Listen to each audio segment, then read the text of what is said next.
Salut. Abba Rei Ka Jed Abba Rei. Hotep à vous tous. S'il y a une question qui vaut la peine d'être creusée, une question qui vaut la peine d'être élucidée, dans cet art qu'on appelle la questiologie, s'il y a une question qui doit retenir la totalité de notre attention, eh bien, c'est celle-ci. Peut-on vraiment, je dis bien vraiment, de chez vraiment, changer son destin ou le cours de son destin? Vous voyez que c'est une question capitale. C'est une question fondamentale. C'est une question que beaucoup de personnes se posent, que ce soit consciemment, subconsciemment ou inconsciemment. Même accidentellement, la question, elle est en permanence là. Lorsqu'on est en face de la vie et de son existence, et que l'on rentre dans les pérégrinations de cette existence-là,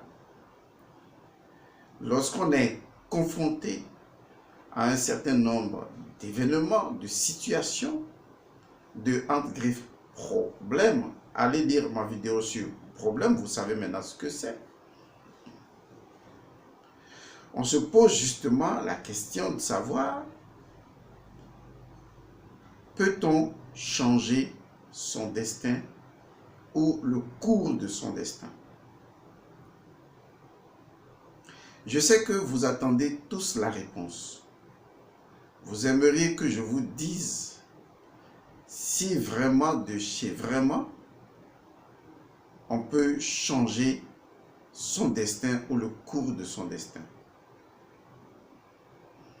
J'ai décidé d'apporter une réponse franche et honnête à cette question, afin que chacun sache concrètement quelle direction donner à sa vie.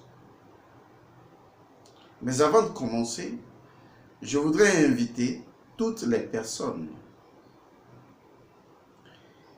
qui suivent Sepuram, Service Purification et Anti-Magie-Noire. Je vous invite à aller dans votre cours pour lire une autre leçon qui est intitulée « Comment parler à la nuit ». J'ai voulu partager cette connaissance de comment parler à la nuit, comment invoquer la nuit, comment invoquer les ténèbres, sous-entendant justement que les ténèbres, ce n'est que de la lumière opaque. Allez lire ma vidéo sur l'obscurité et la nuit. Cela vous aidera, mais de toute façon, vous faites votre opinion, hein, ce n'est pas important. Ceux qui sont dans Sepuram savent de quoi je parle parce que c'est une leçon qui est destinée à toutes les personnes qui ont souscrit à Sepuram et qui veulent apprendre l'ABC de la magie et de la magie noire. Eh bien, allez lire votre cours dans Sepuram parce que j'ai donné un rituel très sensible sur comment invoquer la nuit.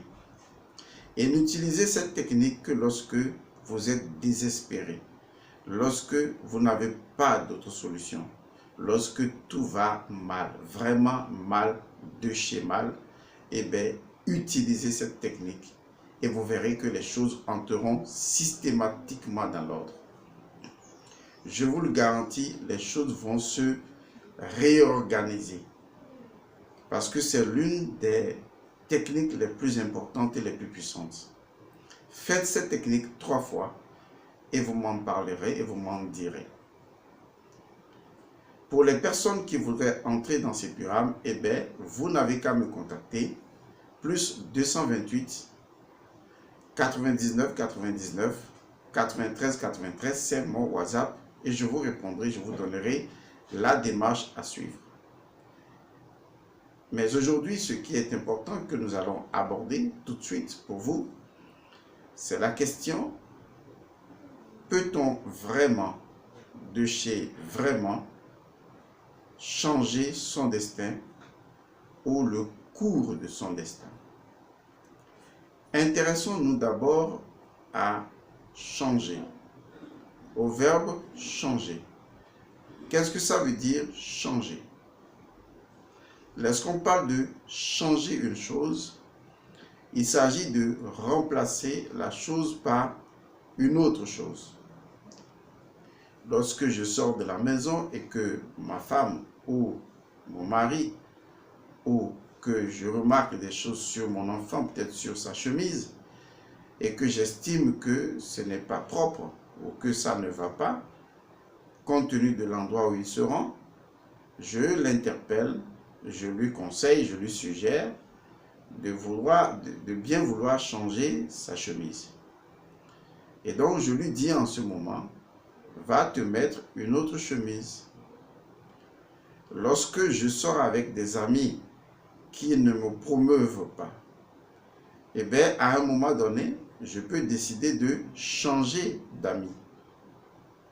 Et donc, je change une chose parce que je la remplace par une autre chose. Alors, la question à se poser maintenant est de savoir, selon la première question, peut-on changer vraiment son destin? Est-ce que je peux prendre une autre chose et venir mettre à la place de mon destin? C'est ce que ça veut dire changer son destin. Cela veut dire que mon destin est là. Cela suppose que je le connais ou peut-être que je ne le connais pas. Et puis ensuite, je prends quelque chose que je comprends peut-être comme étant mon vrai destin, que je voudrais que ce soit mon vrai destin. Et ensuite, je remplace, en griffe, l'ancien destin. Est-ce qu'une telle chose est possible? Alors, la réponse, elle est franche. On ne peut pas, dans cette idée-là, changer son destin. Cela n'est pas possible. Il est vrai que tout est possible, à moins que le mot changement n'ait pas le même sens pour nous tous. Mais si le mot changer, le verbe changer, a un tant soit peu la compréhension que nous venons de partager avec vous, à savoir remplacer une chose par une autre chose, eh bien, comprenez que on ne peut pas changer son destin parce que vous en êtes totalement l'incarnation. Cela revient naturellement à vous remplacer. Parce que vous êtes le déroulement de votre destin. Votre incarnation, votre passage dans le ventre de votre mère, tous vos âges passés font partie du processus de votre destin. Vous comprenez donc que s'il faudra changer votre destin, il faudra le changer entièrement, ce qui amènerait peut-être votre existence même à ne pas être. Et cela voudrait dire qu'il faudrait la changer avant même que vous ne vous incarniez. Maintenant, est-ce qu'on peut changer le cours de son destin?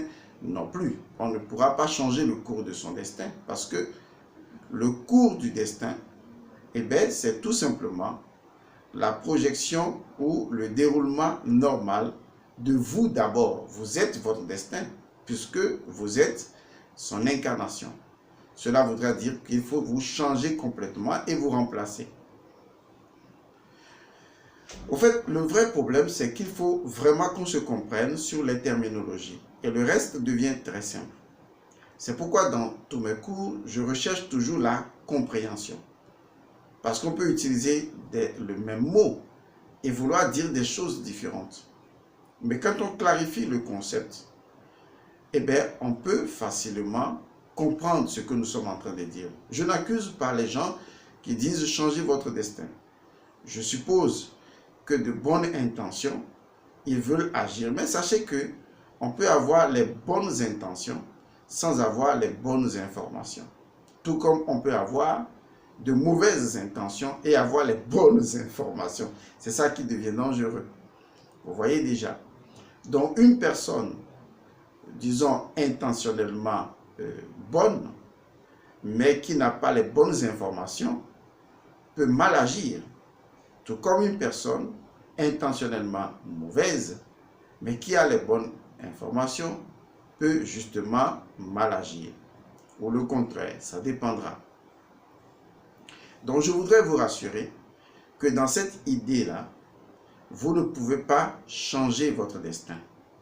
Cela reviendrait donc à changer le destin de vos enfants si vous en avez déjà, puisqu'ils sont le prolongement naturel de vous en tant que destin. Et si on doit vous changer, eh bien, il faudra également les changer. Vous voyez jusqu'à quelle dimension nous pouvons nous condamner nous-mêmes ou nous maudire nous-mêmes parce que nous ne prenons pas suffisamment en compte la loi de causalité qui veut que justement nous avons des descendants et que ces descendants-là, justement, font partie de notre destin et que si nous devons changer, remplacer notre destin, il faudra justement ne pas vouloir qu'ils viennent au monde ou les remplacer si cela était possible.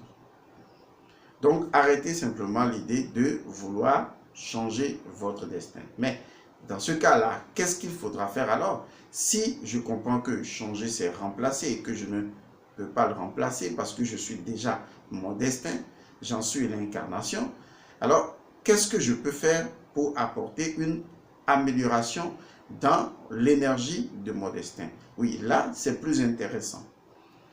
Et c'est ça qui est fondamental. C'est-à-dire, je ne parlerai plus de changer mon destin, mais je parlerai de transformer mon destin. Vous savez, la nature ne fait pas dans du remplacement. La nature ne fait pas dans du changement. En fait, le changement est un état qui fait partie, en général, du processus de transformation. Mais lorsque le changement est exclu de la transformation, il est biaisé. Parce qu'on ne peut pas parler de changement sans transformation, puisque au sein de la transformation, justement, il y a des énergies, vous voyez, qui se déplacent pour prendre d'autres positions et faire évoluer les choses. Et donc, je peux transformer mon destin. L'exemple le plus simple, c'est quand je prends une graine. La graine, c'est le destin. La graine est confondue à son destin. Si je veux changer le destin de la graine, je suis obligé de changer la graine, puisque la graine est son destin. Il en est l'incarnation. Du moins, une partie de son destin fait partie de son incarnation, de sa couleur de peau, de ses yeux et de ce qu'il est aujourd'hui et de comment la graine a grandi. Vous voyez, c'est déjà compliqué.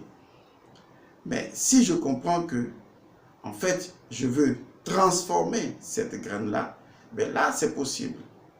Cela veut dire que l'énergie ne sera pas remplacée, mais elle sera tout simplement transformée. Et dans cette transformation, je peux entrer dans la transfiguration, c'est-à-dire dans la métamorphose spirituelle. Donc, c'est très important de comprendre que, certes, on ne peut pas changer son destin parce qu'on ne peut pas le remplacer, mais on peut transformer son destin.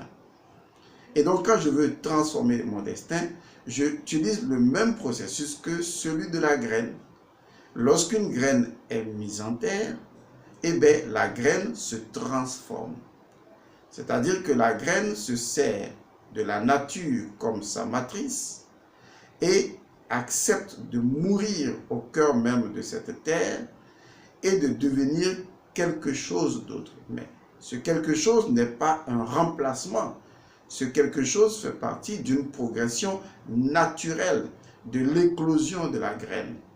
En fait, la graine va atteindre sa maturité.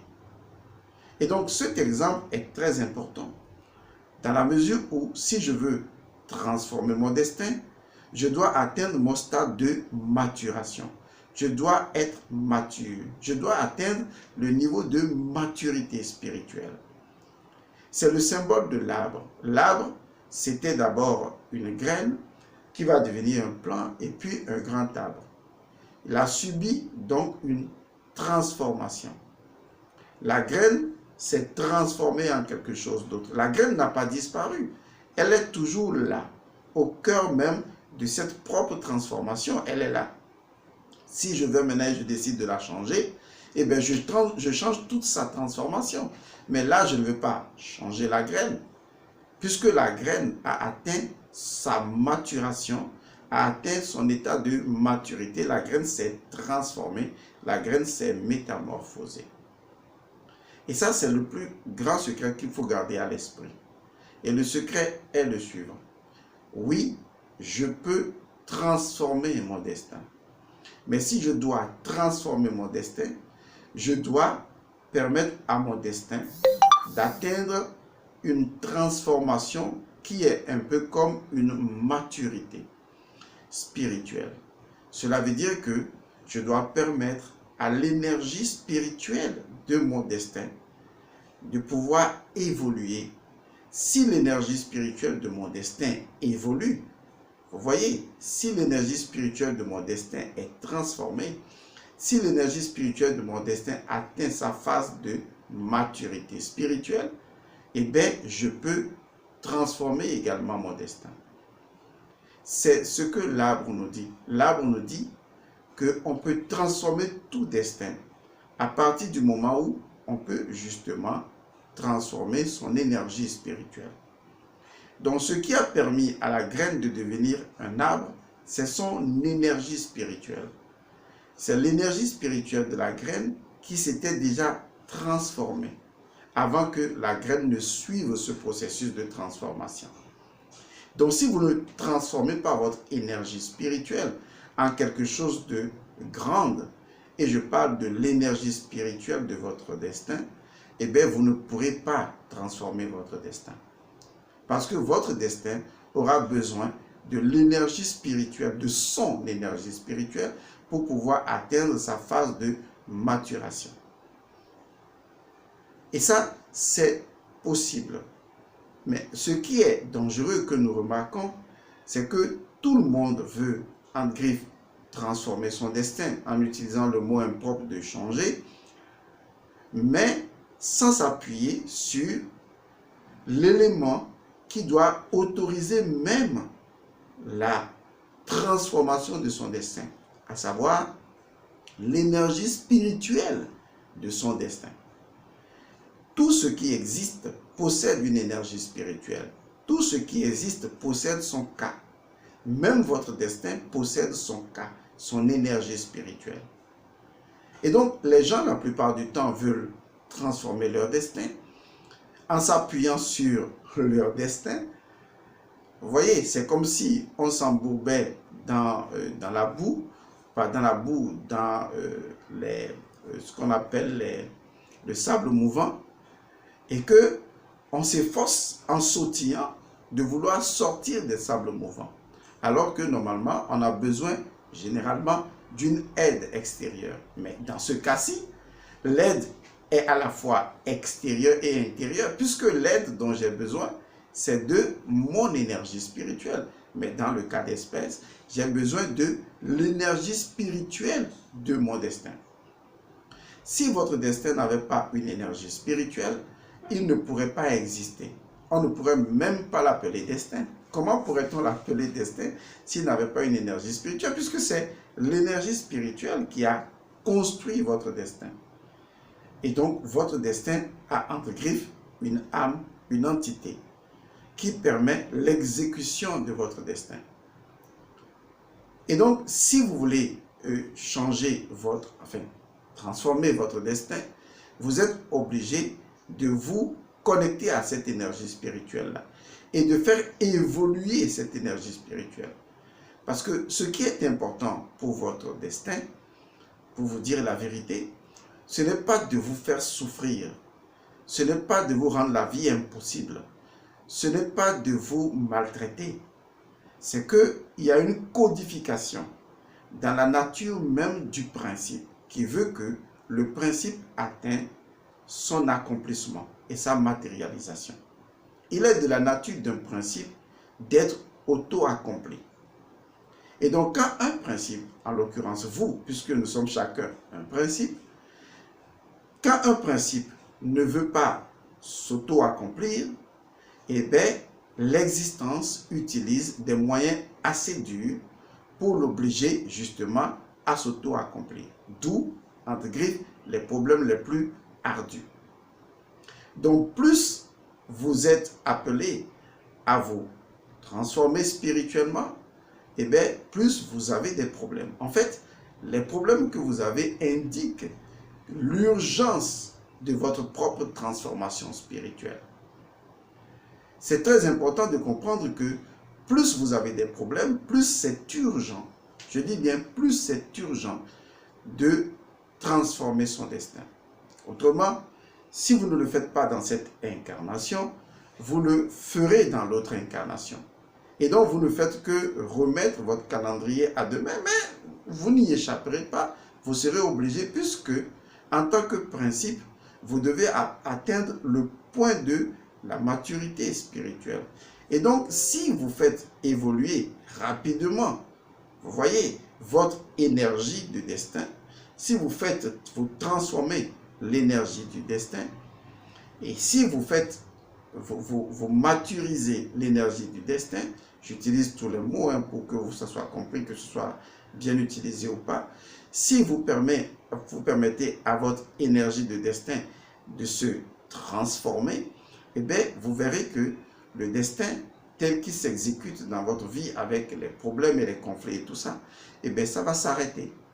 Parce que vous aurez déjà, dans l'énergie de votre destin, réalisé ce que le destin attend de vous avant même que le destin ne s'accomplisse. En fait, le destin, en termes de vie difficile, n'avait pas besoin de s'accomplir puisqu'il a besoin de son énergie pour s'accomplir. Mais si vous accomplissez déjà au niveau de son énergie ce dont le destin attend de vous, eh bien, vous verrez que, justement, vous n'avez plus besoin de ce destin-là. Mais qu'est-ce que le destin attend de vous? Ben, il n'attend pas grand-chose de vous. La première chose que l'énergie de votre destin attend de vous, quelle que soit la nature, c'est de vous auto-accomplir. C'est très important. Il est très important que vous sachiez que vous devez vous auto-accomplir. L'autre chose, c'est quelque chose que vous répétez souvent, mais on en parlera dans une autre vidéo. Il s'agit de l'amour. Parce que la nature inhérente même d'un principe, c'est l'amour. Puisque un principe est par essence une unité androgyne, tout comme atome. Et donc, ce qui permet à un principe d'agir sur le principe à travers le principe, c'est l'amour. Et donc, à partir du moment où vous êtes en mesure de faire évoluer votre énergie de destin dans cette perspective-là, vous verrez que le destin, eh bien, va naturellement se magnifier, va se métamorphoser. Et donc, vous allez obtenir de votre destin quelque chose de formidable. Vous allez croire qu'au départ, votre destin était chaotique, mais in fine, ben, c'est formidable. Parce qu'au cœur même de l'énergie de destin, il y a une infinité de possibilités de vivre sa destinée. Ben oui, c'est justement ça. Parce que quand les gens vous disent que le destin est déjà écrit, c'est faux. Le destin n'est pas déjà écrit. Le destin, c'est quoi? C'est une possibilité. Elle est certainement plus prononcée, mais elle demeure une possibilité. Disons une probabilité. Mais ce n'est pas encore réellement absolu. Parce que à l'intérieur même de l'exécution du processus de votre destin, vous avez le choix. Le choix de prendre une autre route. Parce que dans le principe gémellaire, chaque chose a son contraire. Donc vous avez votre destin qui veut s'accomplir et au même moment, votre destin n'est pas votre destin. Rappelez-vous de cette phrase magique, la chose est la chose et la chose n'est pas la chose. Donc votre destin est votre destin et en même temps, eh bien, ce n'est pas votre destin. C'est-à-dire que vous avez la possibilité de le laisser arriver comme ça, vous avez la possibilité de le transformer.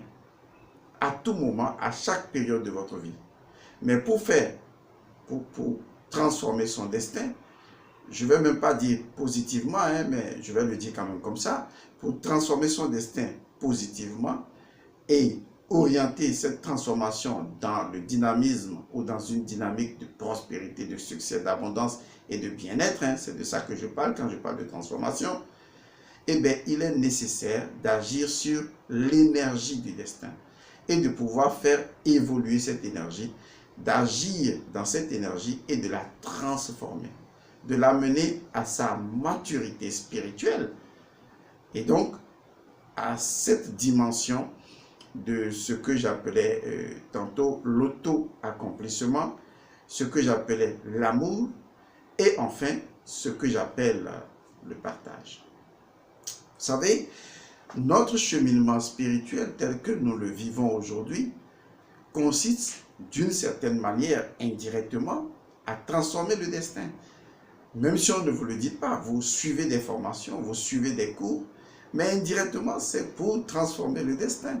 Vous voyez, certainement qu'on ne vous le dit pas directement, ou peut-être qu'on ne vous a pas donné un cours précis sur comment enclencher le processus de la transformation de son destin en agissant directement ou indirectement sur l'énergie du destin.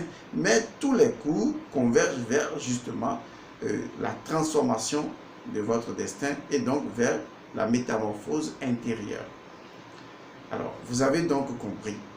Je voudrais donc par ceci rappeler à ceux qui suivent Sepuram que j'ai mis Sepuram en place justement pour aider les gens à atteindre cette transformation de leur destin. C'est important. C'est pourquoi je mets suffisamment des âmes entre vos mains. Et donc si, comme on me l'a dit, des gens, vous avez beaucoup de problèmes, parce qu'il y a des gens qui me contactent et qui ont beaucoup de problèmes, des femmes désespérées, je dis, si vous êtes dans Sepuram, eh bien, je viens de publier une formation intitulée « Comment faire appel à la nuit ?» Parce que ce sont des connaissances qui vous permettront justement de transformer votre destin. Puisque cette technique-là entre justement dans le dynamisme de la transformation de l'énergie de son destin. Je promets également faire dans Sepuram, pour les personnes qui vont y entrer ou qui y sont déjà, eh bien, comment utiliser les menstrues, au moins une technique en ce qui concerne les menstrues, pour que les femmes sachent que si aujourd'hui elles souffrent, c'est parce qu'elles ont choisi de souffrir, puisqu'elles sont dotées de la connaissance naturelle, de pouvoir transformer leur destin. Seulement, elles ont fait le choix de la paresse et de l'ignorance, et donc elles en subissent les conséquences. Elles ont oublié qui elles sont. Elles ont oublié qu'elles sont Isis ou Aset ou Aseta. Elles ont oublié qu'elles sont le fondement de la magie naturelle, donc de la nature secrète, qu'elles sont la convergence de toutes les forces de sympathie. C'est pour ça qu'elles peuvent mettre des enfants au monde. Elles ont oublié le fondement même de leur êtreté et par conséquent, elles vont souffrir. Pour agir sur l'énergie du destin et vous aider, vous les femmes, eh bien, vous pouvez utiliser ce que j'appelle le pouvoir des menstrues. Vous avez des menstrues, ou même si vous n'en avez pas, vous en avez toujours. Parce qu'une femme n'arrête jamais d'avoir des menstrues. Elle a des menstrues physiques lorsque elle est encore dans la possibilité d'en avoir, mais à partir du moment où elle atteint la ménopause physique, eh bien, ce sont les menstrues astrales qui se déclenchent. Et ça, elle peut également les utiliser. Elle devient une matrone. Et là, elle a plus de pouvoir que quand elle avait les menstrues physiques. Vous voyez, c'est pourquoi il est important d'ailleurs que je fasse une formation entière sur les menstrues. C'est le temps que nous n'en avons pas ou que nous avons beaucoup, qui fait qu'on ne l'a pas commencé. On est assez débordé, mais on fera. Ça ne nous empêche pas de donner une technique dans Sepuram pour que les femmes puissent justement utiliser leurs menstrues pour régler leurs problèmes ou pour transformer leur destin. Voilà, je pense que tout est dit pour tout le monde. Je vais donc vous quitter sachez que je reviendrai sur comment transformer l'énergie spirituelle de son destin. Je sais que la question vous turlupine, vous vous posez la question, vous dites, mais oui, c'est vrai, ce qu'il a dit est profondément intéressant, mais finalement, je fais comment? Mais voilà, c'est comme ça que ça se passe. Réécoutez encore cette vidéo, encore et encore, pour vous faire vraiment une idée de ce que je suis en train de vous dire et pour l'admettre. Et ensuite, quand le reste viendra, eh bien, ce sera plus facile à digérer. Vous atteindrez la parfaite compréhension. Ok, je vais vous quitter, même si je n'avais pas envie de le faire, mais ben, on se retrouve tout à l'heure. À bientôt. Au revoir.